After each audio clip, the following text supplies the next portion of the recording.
welcome to another episode of Message from Mom, where we're busting the myth that mothers-in-law aren't necessarily monsters-in-law. And today we are talking about beach bodies because it is summer and I'm here for all the summer fun. But I'm joined by my lovely co-hosts who happen to be my daughters-in-law. And to the left of me is Kelly. Hi, I'm Kelly. I am married to Beth's oldest son, Alex. And Chelsea to the right of me. Hi, I'm Chelsea. I'm married to Beth's middle son, Andrew. Okay. And before we get into today's episode, we always raise our glass in a toast because we know you don't have to be a blood relative to love your relative. So cheers, ladies. Cheers. I think this is what, episode 21? I don't know. I'm pretty excited. We're 21 or 22. We're stacking them up. Episode are. 22. Yeah.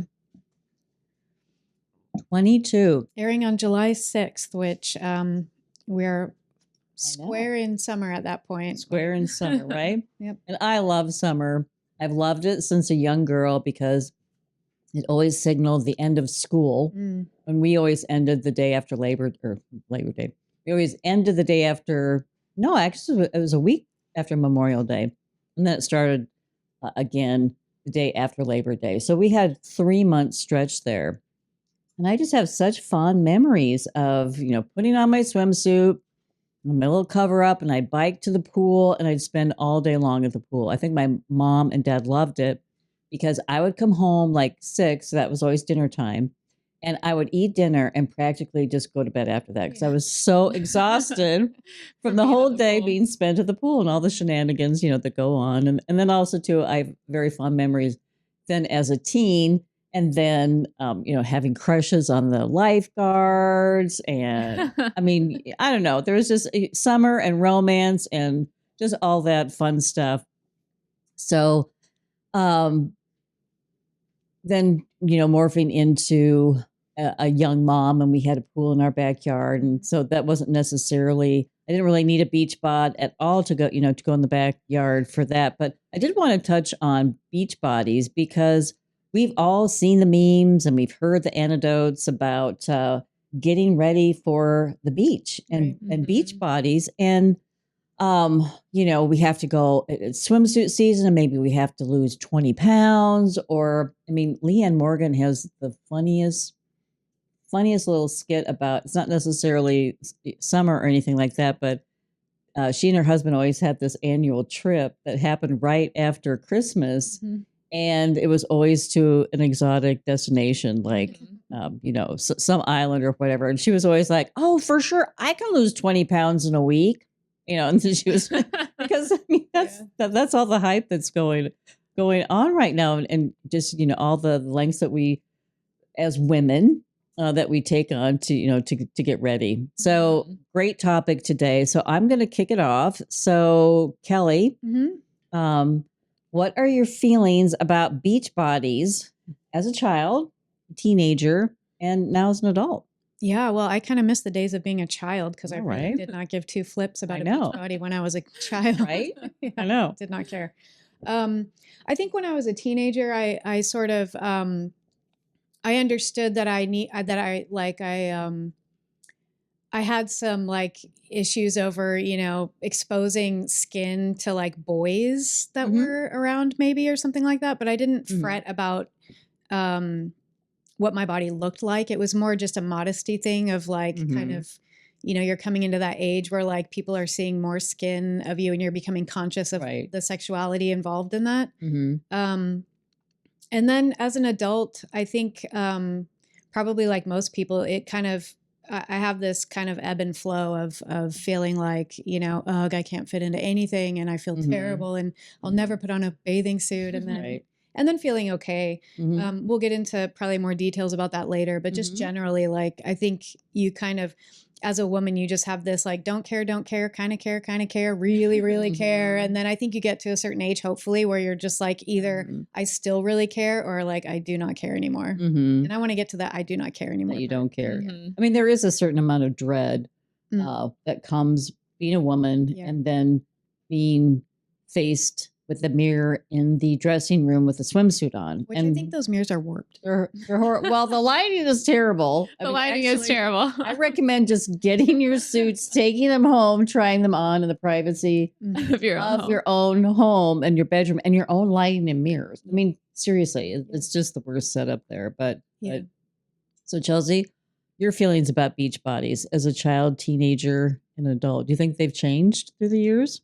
They definitely changed. Well, as a child, I would say I was the same. I mean, I've always been a very tiny person. I'm kind of, I think we've talked about this before, but I'm the person that you love to hate. I mean, I could eat Chick-fil-A and Chipotle and all of the bad things all of the time. And I probably will not gain a pound. So, you know, as a child, I was always very tiny and like, I didn't really think anything of putting on a bathing suit or going to the beach or the pool. I would say as a teenager, my mindset shifted a little bit because I was very conscious about the fact that I was so tiny. And I feel like a lot of my friends like maybe started to develop more than I did when I was a teenager. And I was very conscious of that. And I feel like I was maybe a little self-conscious of like, oh, well, I feel like they look way better in a bathing suit than I do because like I just don't have a lot going on. And that I feel like kind of went into my adulthood. And then when I was 25, I did get a boob job. And I would say that significantly increased my perception of like, oh, now I feel really comfortable in a bathing suit. But even now as an adult, like even after getting that cosmetic procedure done, I feel great. Like I feel great about my body in a bathing suit and I'm not self-conscious, but like, you know, you get to the beach or there's a bunch of guys around and it feels sometimes a little icky of like, oh, you know, like this older guy is like looking at me and like, it's not, they probably are not even like thinking two thoughts about that, but you get in your head about it. So yes, sometimes we do. And so today we do have a great article and we'll link that in the description box for those of you on YouTube. We will link that.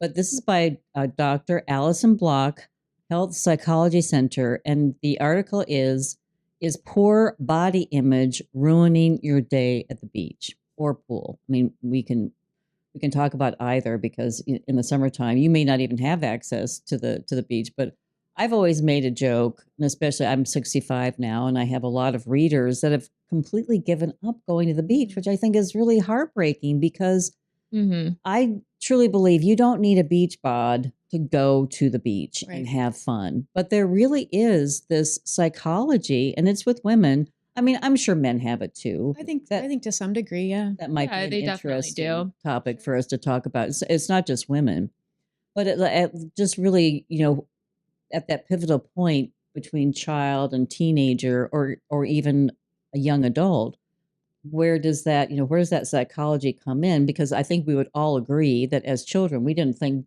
two things about putting a suit on. And I can remember some super cute suits because my mom was always into clothes and all of that. And I can remember going shopping. It was always a big deal. And I will have to say, my mom she was tiny. I mean, she was thin and she always looked fantastic in swimsuits. And she got this amazing tan, which I never ever got. But I remember some of her suits vividly, you know, some of her swimsuits vividly too. But there really is a whole psychology around going to the pool. And so there again, okay, so we've had different eras of our life where we were fine as a child, then a little bit more self-conscious because we are, like Kelly, you brought it up, we're thinking about the boys. They're noticing us in our swimming suits. And Chelsea, you brought that up. And so that definitely is very impactful.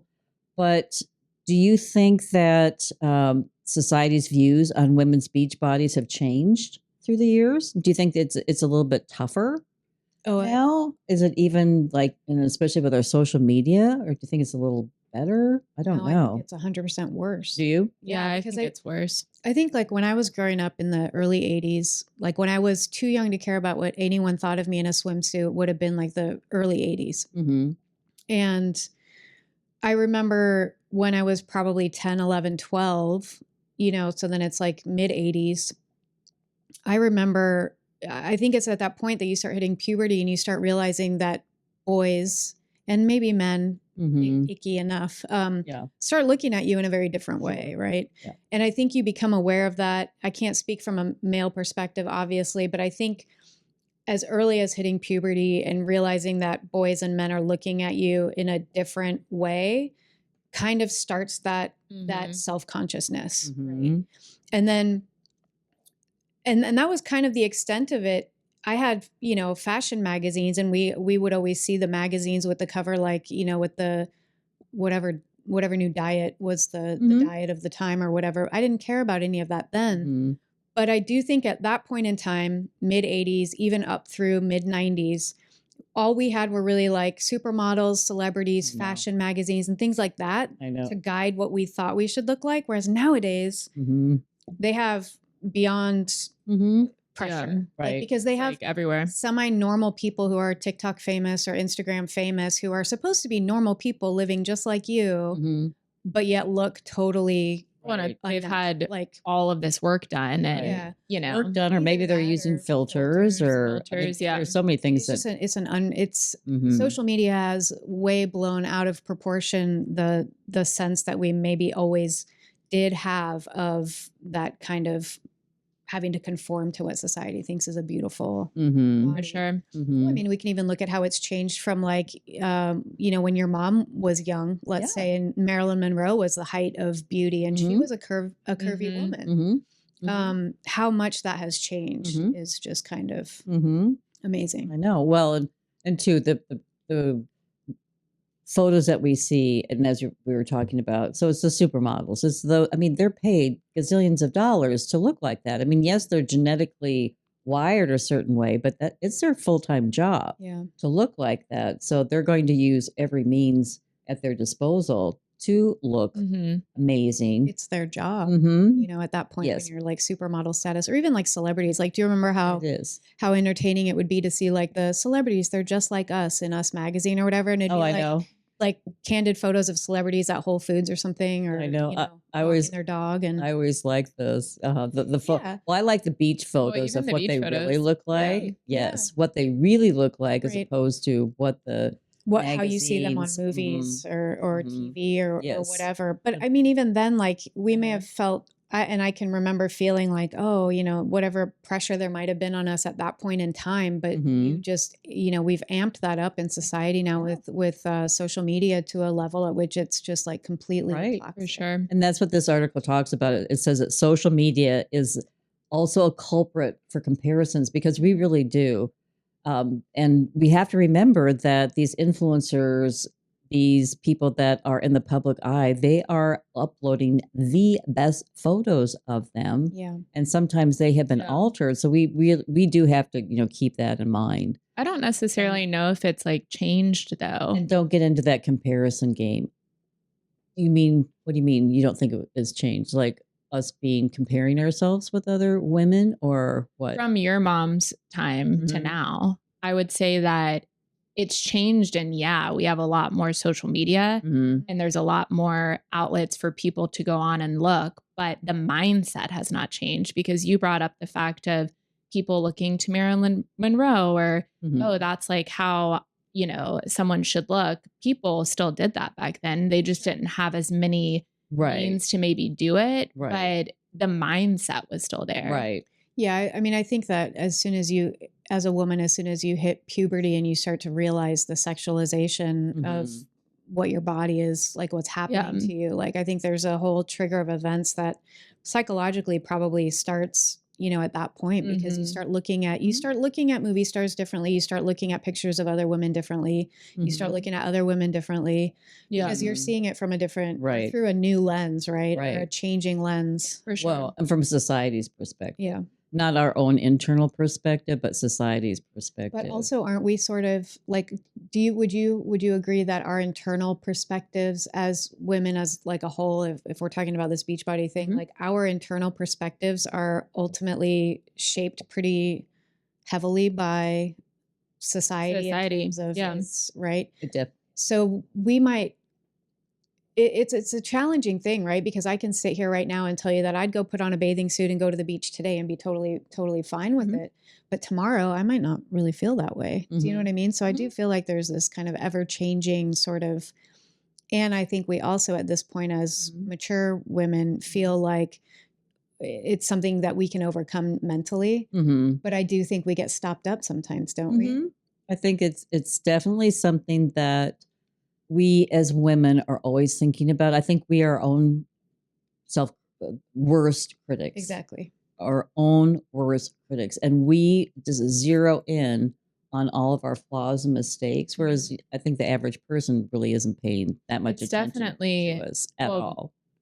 I would say, yes, I agree with that because so I just recently got a new bathing suit before I went to the beach this last time. And I really like the bathing suit, but it's a little booby. But I really like the bathing suit. And I was like, oh, this is really cute. And I was a little self-conscious to wear it. Like, I mean, you know, I'm in my head about it before I even get to the beach.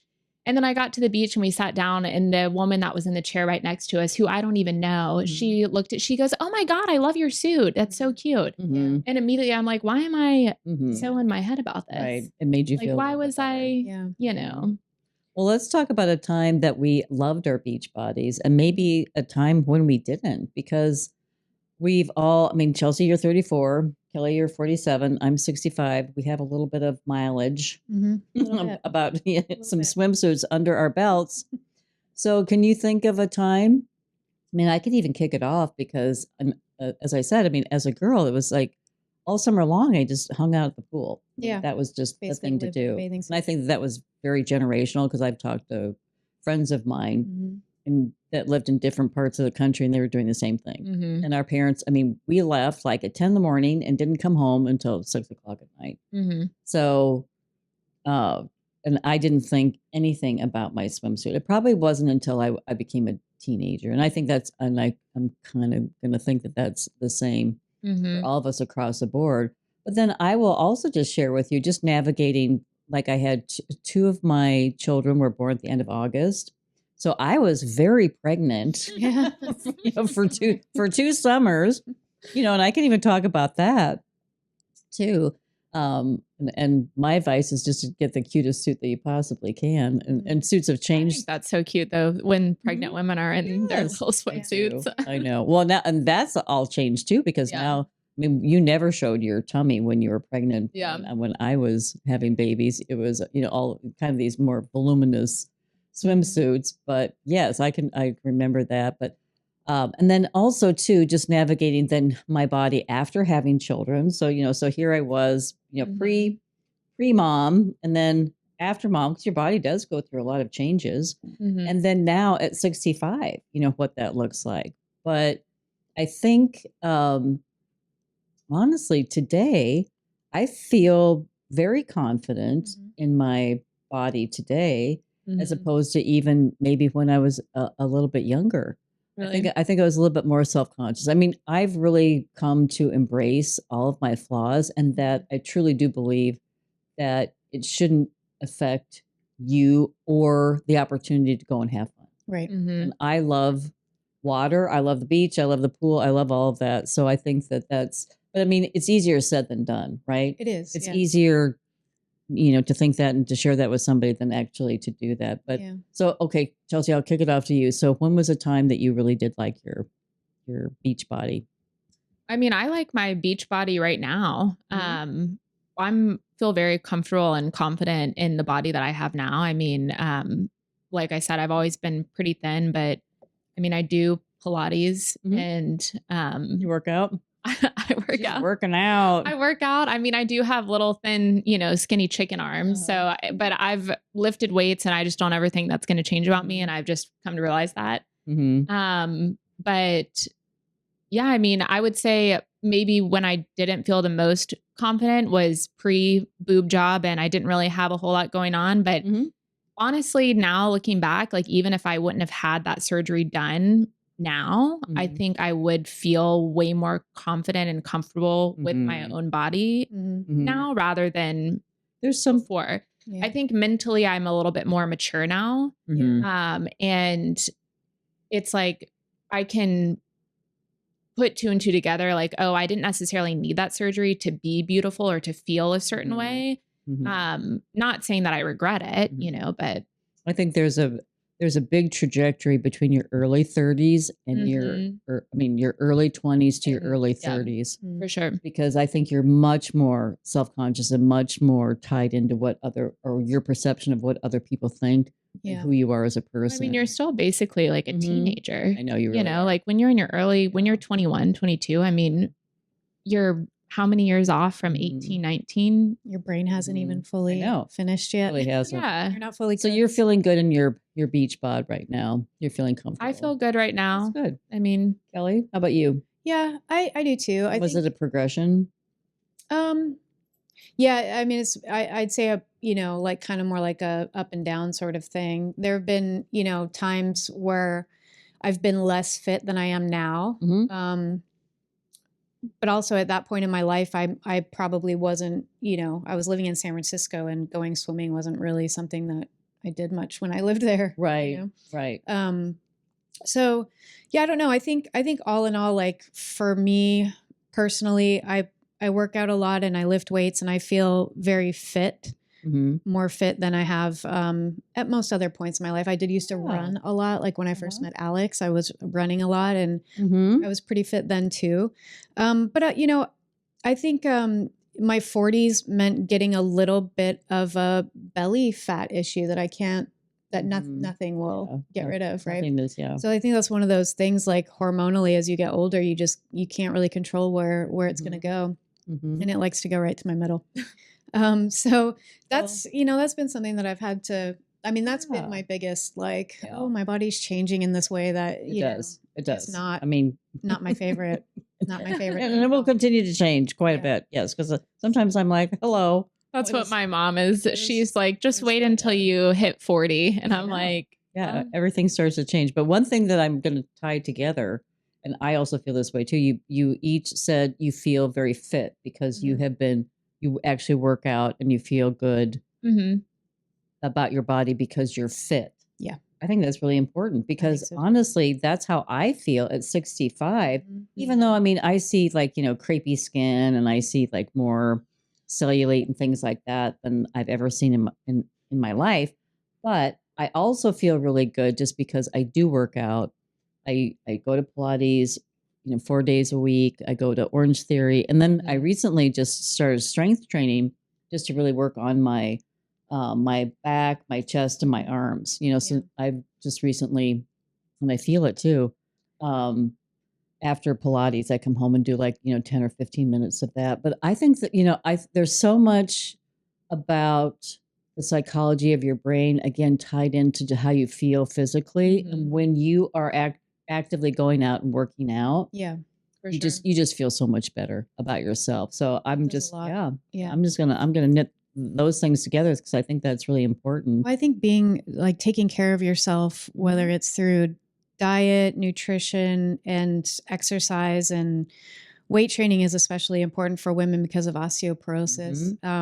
So important. But Weight training is, it also helps you stay toned and it helps with mobility as long as you remember to stretch and do mobility exercises and stuff. But I do feel like that connection between not only going through the hard work that it takes to feel better and to feel more fit, all of that works with actually seeing the results to kind of transform your body image. So even if I might have a little bit of a tummy issue that fluctuates over the course of a month, I still feel pretty good about myself because I do put in effort and I do, work hard at it. So it does. It makes a big difference. Yeah.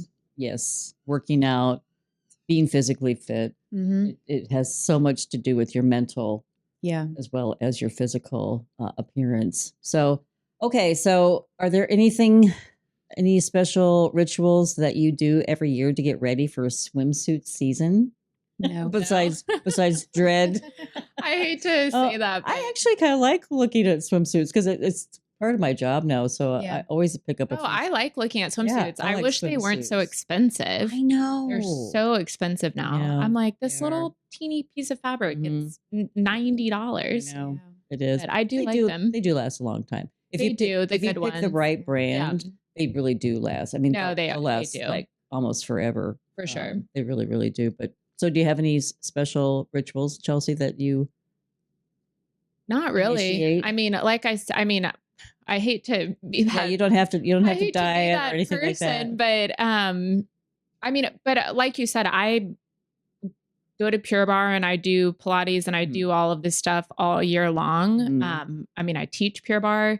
So, I mean, this is something that I do on a weekly basis. I would say my diet, I mean, you know, don't get me wrong. Like I do love my Chipotle and I love all of that stuff. But for the most part, I try to eat well and take my supplements and vitamins throughout the year. So, I mean, I would say my normal year is just That's good. how I normally am.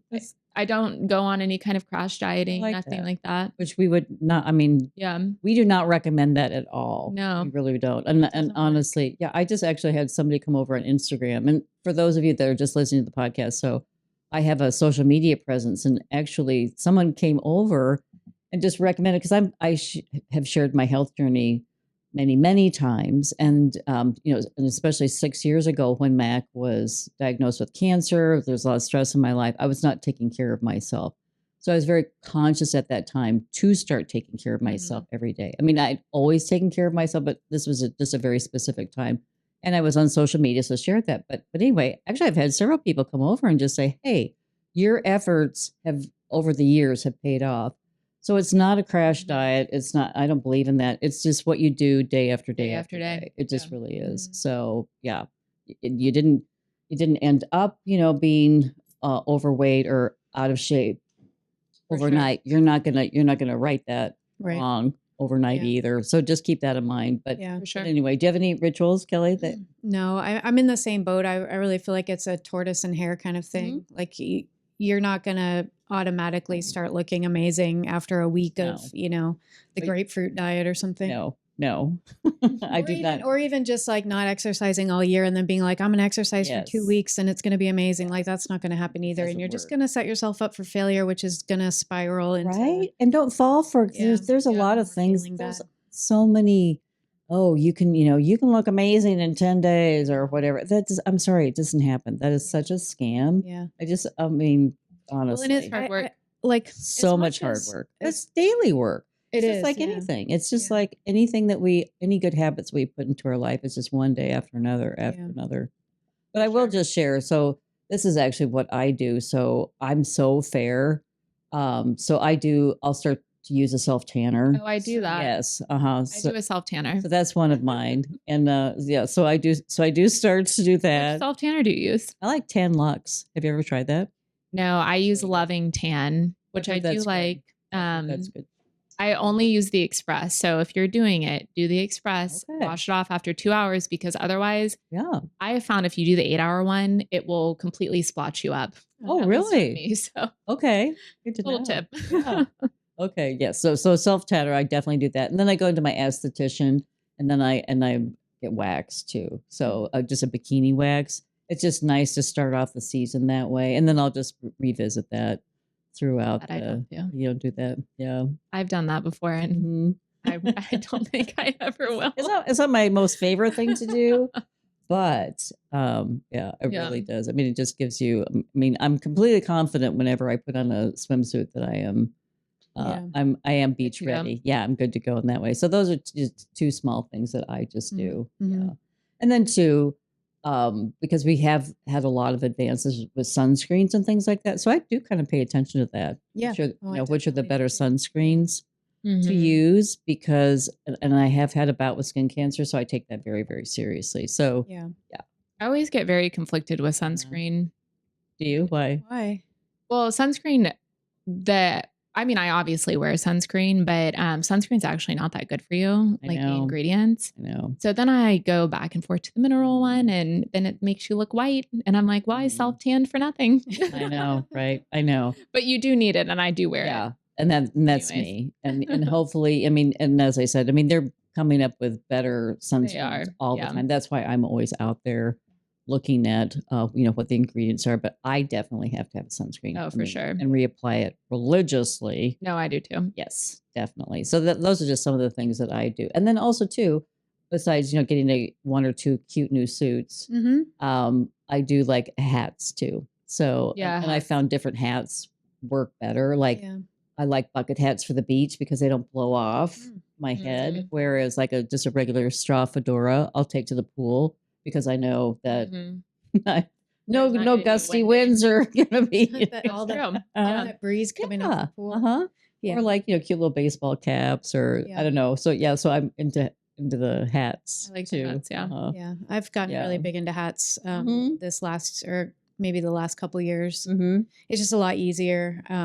It also because I can't pull my hair back in a ponytail, so it actually helps to just like keep it in place, just from being in my face. And like when you're out, whether it's at the beach or you're at the pool and you're hot and sweaty and whatever, it's just a lot easier to just do that on. So what would we find in your beach bag, Kelly? Oh gosh, well, you'd find a couple different kinds of spray, sunscreen. I love the sprays. Yeah, I know. I really do. I hate because I just can't. Like I already do the lotion in the morning. I'm not going to do that more times a day. Like so, reapplying Good definitely tip. I love spray. that. And I like the spray. Yeah. Probably a few magazines from probably like the previous December because I'm so far behind. Magazines. Yeah, I love that. Sunglasses. Definitely an SPF lip balm. So important. Yeah, that's really important. And you have a favorite one?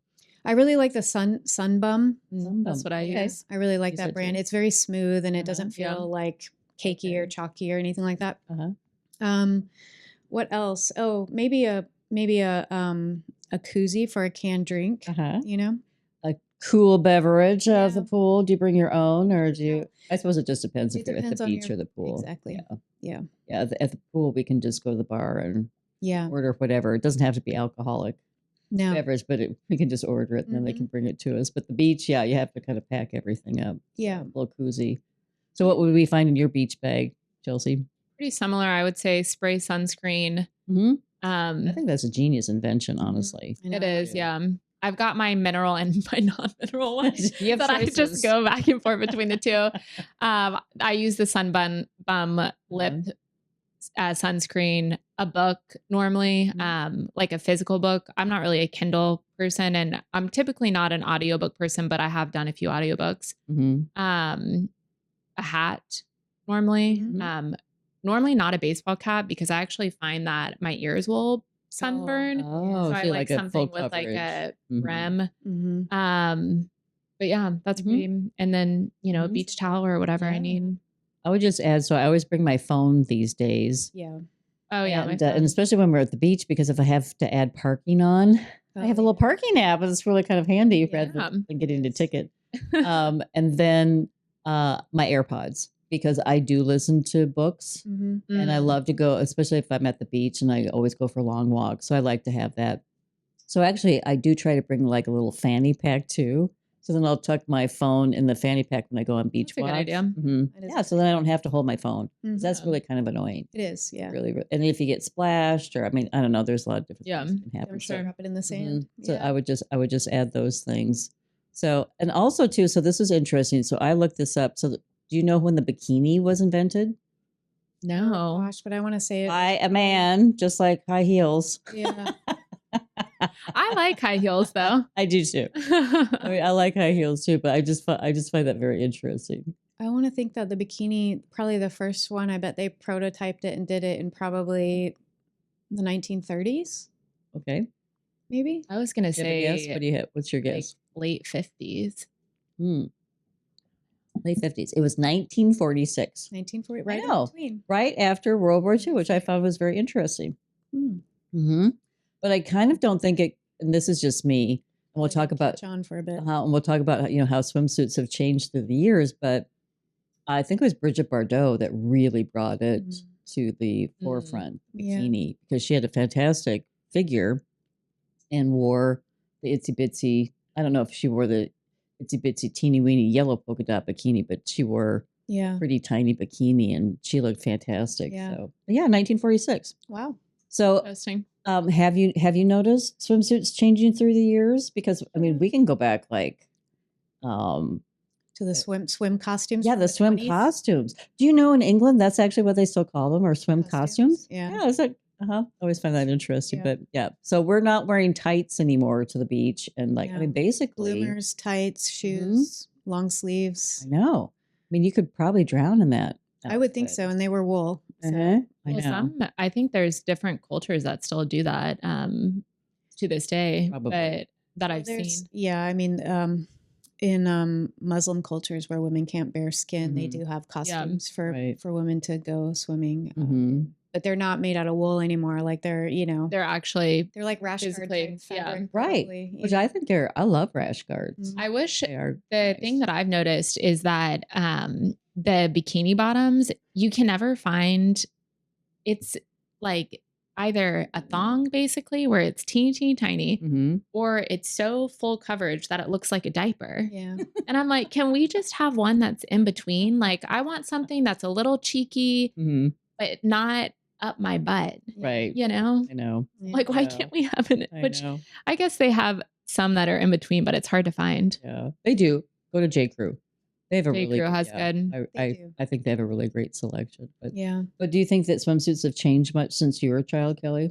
Yeah, I think they've gone up and down, because I think in the 80s, like the whole Baywatch, like very high on the hip cut, and then you had like the Brazilian, with the kind of thong bathing suit, and tops they've either, been like, string type tops or more full coverage tops, things like that. But like, I think the general range has kind of stayed pretty much the same. Like, and then I think it's just the butt coverage is what varies. I think over years, Right. I really am actually a big fan of the 1950s style bikinis or bathing suits with the high waist. I like the ruching. I think those are just a very classic. I really love the whole, Marilyn Monroe, like those beach pictures of her in that black suit. Like I've always loved that. And I think I'm more of a modest person anyway. Yeah. So I really like, I just really like that classic silhouette. I feel like it's timeless. It's always beautiful on anybody, everybody. And so I'm glad that that's kind of come back into fashion over the last maybe 5, 6, 7, 8 years or so, because you can find that kind of stuff again. Yeah. So Chelsea, are you team one piece or team two piece? I mean, I like both, but I would say that I have more bikinis than I do one pieces. I find one pieces a little bit difficult to find for myself because I think I have a long torso. And even growing up with dance, when I would get leotards, I'd have to almost size up to a medium, but I'm extra small, So that's hard. So it's hard to find a one piece that doesn't cut into my shoulders where I'm like feeling slouched over. That's just uncomfortable or not like riding up my, It's harder to find petite bathing suits nowadays than it used to be. Right. Is that? Yeah, that's something that I do love a one piece. Like if you can find, I mean, I'll see people that wear one pieces and I'm like, oh, that's the cutest one piece. And I wish that I could pull it off, which maybe I can. I just need to find the right one. Yeah. Some swim brands actually offer extra long torsos, so you may want to check that out too. Not a lot. Land's End not a lot. has a long torso. Land's End has really great selection. They really do, and some cute suits. Check it out. So Kelly, team one piece or two piece? I'm both. Are you? I'm both. But if it's a two piece, it's definitely like more of a higher waist situation. But I really like I said, that kind of classic style of bathing suit. So I look for cuts, whether it's a one piece or a two piece, that are just a little bit more classic and less current, I guess. I don't know. But I managed to find them. I mean, J. Crew has a great selection. Albion Fit actually has a great selection of suits. I've got a couple from them this year. So that's a new brand for me, but they're good. What are you? I feel like you're one piece. I like both. You're both? I like both. I see you wear one pieces a lot. I probably wear one pieces quite a bit, especially like when I'm around, I guess, family. So maybe there's a little bit more psychology there. Yeah. Maybe that's why I always see you wear one piece. But I do have two pieces, and I do tend to wear those when, like, I go to the beach, and if I'm with friends, or like if friends join me, or if I'm by myself. But I mean, I like both. I really There's do. definitely psychology behind that, because I feel like Yeah. when I am just with Andrew going Yeah. somewhere, I'm like, oh, I can break out my skin piece. Yeah. There really is. It's like, yeah, I'm probably a little bit more like I just joined you and Andrew at your country club for, a day at the pool. Oh, yes. I mean, I thought it was cute. It was a little Oh, it's super cute. Yeah. It was hot pink, which I love. But it was a one piece because I really felt I should be like more modest because your friends were there and all of that. So, because I am 65, and I will say, I don't think there's an age limit on what you're going to wear. I truly believe that. But I also just think, who am I spending the day with and things like that. Yeah. And if I had grandchildren, I would be probably more active. So I probably would be in a one piece. So, but I definitely have both. I do. And I think that you should rock it if you want, if you want to. But before we wrap this up and we go into new and noteworthy, which I love because we get to share latest finds. And actually, I have a new book that I'm going to pick up, and that was from Kelly's last new and noteworthy. But anyway, what would be just one piece of advice that you would give to a dear friend that was maybe having a problem with her beach body and not wanting to go to the beach and missing out on a day of fun? That's what I think is really sad. Well, yeah, that's a good Can you think of any piece of advice that you would want to give them? I certainly would encourage my friend to wear what they're comfortable, even if it's a t-shirt and shorts. Like I personally, like I definitely understand the feeling of like not wanting to bury yourself, no matter what you look like or what you feel. And since I feel generally modest in that sense anyway, I would want them to feel like, look, it doesn't have to be a one-piece bathing suit, a skimpy bathing suit. It could be a swim skirt. It could be swim shorts. It could be. Right. There's a variety. There's a lot of ways to like enjoy the beach and the pool without feeling uncomfortable. And I don't think anyone should be pressured into wearing something that they feel uncomfortable in just because we think they should feel comfortable in it. Right. Yes. For sure. It's all about them and their confidence. But at least there are so many different options these days. And there's also the thing too about like, you can only tell someone so much. Like, you look great. Don't worry about it. You look fine. Like, why? But because we have to internalize that. We really, really exactly. do. That's not helpful to tell a friend that. Right. Yeah. For sure. It's great to encourage them and to tell them that they look great. Sure, compliment them, but like don't undercut their feelings with your own expectation of what they should. Or just, put it in the context of this is a fun day. Yeah. So think about the day and try not to think about how you look or what we're wearing, or what we're wearing. It's the communal, aspect of it. It's a day of fun.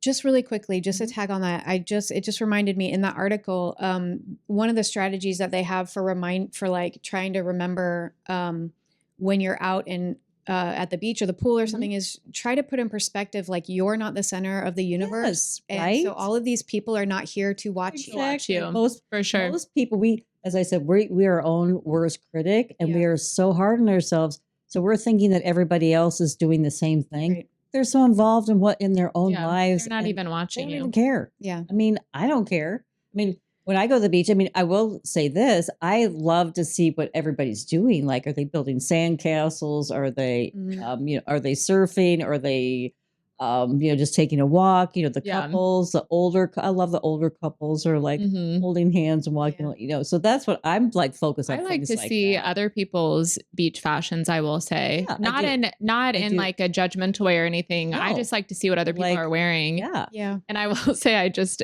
to, wrap it up with something funny. I just saw a TikTok that this woman had. Have you guys seen the beach hats that kind of, they like taper down? Yeah. But then the wind blows and they blow up like that. Way. Her mom had one of those beach hats on, and it was so funny because she filmed her on a boat, and it was like 1 second she was like this very chic, like beachy vibe. And then 5 seconds later it was like Emperor's New Groove. It was the funniest video. And I'm like, that's so funny with her. It is. Well, her fancy hat. that was another great session with beach bods. And I'll just remind everybody, you don't need a beach bod to go to the beach. So don't miss out on the summer. And we'll take a quick break and we will be back with New and Noteworthy. And we're back with another segment of New and Noteworthy where we are sharing maybe something that we've read, a TV show that we've watched, maybe it's a movie, or I actually have a product that I'm going to share today. So I'm going to kick it off. So Chelsea, what do you have today for New and Noteworthy? So I have an audiobook that I have been listening to, and I've actually read a portion of this. I have a physical copy of the book, and I also have it in audio. I do that a lot. I'll get both. Well, I do. I thought it was going to be, I guess it's not really a self-help book. I would say it's more, I don't know how I would categorize this, but maybe a little self-help. But it's Never Split the Difference by Chris Voss. And it's basically, I would say it's kind of like a strategy book of how to negotiate. Interesting. Helpful for real estate. Right? Helpful for real estate. That's why, that's initially why I got it. With everything in life, like negotiating, like when you're in an argument with your spouse or whatever, like how to, because I mean, I think that's even kind of important to learn how to negotiate there. So I think it could be, I mean, basically Chris Voss, he used to be like an FBI negotiator, and he would he was negotiating for people's lives, essentially, hostage situations. And so the book is really good, and I actually like the audio version a little bit better than the actual book because he narrates it. And he does a good job at narrating it because it was actually his life, and he tells stories about different hostage situations that he had been a part of, and how, he talks about one that kind of blew up in his face, and then others that he won, and how he did it, and things that he's learned. But I think everything that he talks about could be brought into your everyday life in different situations, and real estate is why I got it, because, basically how to win negotiations and how to go about it, and how to read people. He talks a lot about mirroring people, which is definitely a big thing in negotiations. So it's an interesting book, and he keeps it, I like it. It's good advice, but he keeps it interesting because he tells the stories. Right. He has nice. He has anecdotes that he's adding, which I like when they share that. Okay. But yeah, I'd recommend it. It's on my list. Kelly, what do you have for us today? Okay, so I have a documentary, a new documentary. I love documentaries. Yes, Diane Von Furstenberg, Woman in Charge. Somebody just recently told me that I didn't have much going on in my life, though, if I was watching documentaries. Oh, that's... I'm like, I know, right? Not like that person, whoever I'm sorry. Do you not read biographies either? I don't know. I thought that was very interesting. Yeah, that's a really weird thing. Okay, sorry, I interrupted. So this podcast is coming out on July 6th. And by that point, this documentary will be out. It premieres on Hulu on June 25th. Okay.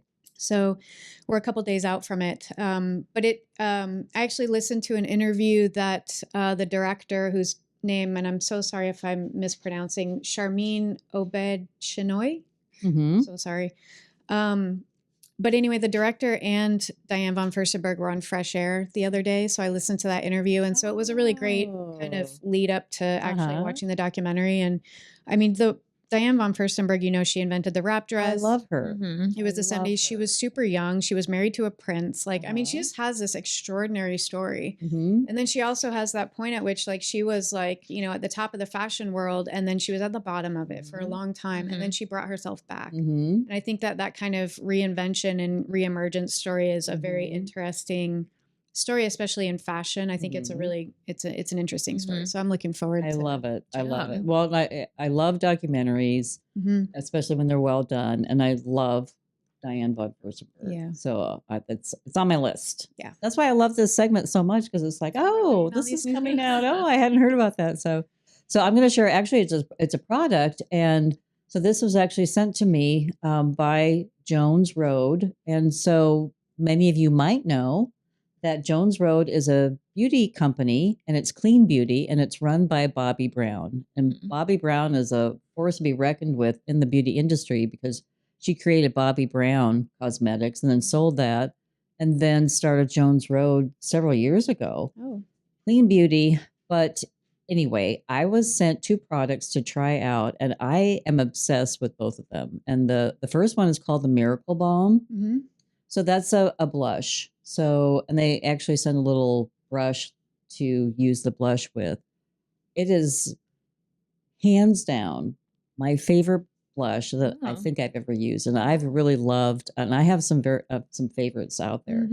I really do. So this is, it just has such a beautiful glow to it. So definitely love that. So I'm going to share that with you, and it comes in different shades. Okay. And then, of course, it's a cosmetic company, so they have all sorts of different products too that I am now going to try because I'm like, if I love this so much, I probably will like the eyeshadow and everything else. But they also sent me a lip gloss, and I really like their lip gloss too because I always like to apply lipstick first and then a little gloss afterwards just to keep my lips hydrated, and then I just like the look of a gloss a little bit better. So they also sent me that, and I really love their lip gloss as well. Nice. It has a little tingle to it at the beginning, but then is it a plumping? It's not really. It's not a plumping like some are really tingly. No, but it does give you it does give you a little so you feel like you're a little boost. You're a little pucker ready. So definitely check out Jones Road. Okay, amazing, and of course, I mean Bobby Brown. She's pretty. She's pretty. Amazing and well respected in the cosmetic industry. So, all right, ladies. Well, that wraps up another episode of Message from Mom, where we are busting the myth that mothers-in-law aren't necessarily monsters-in-law.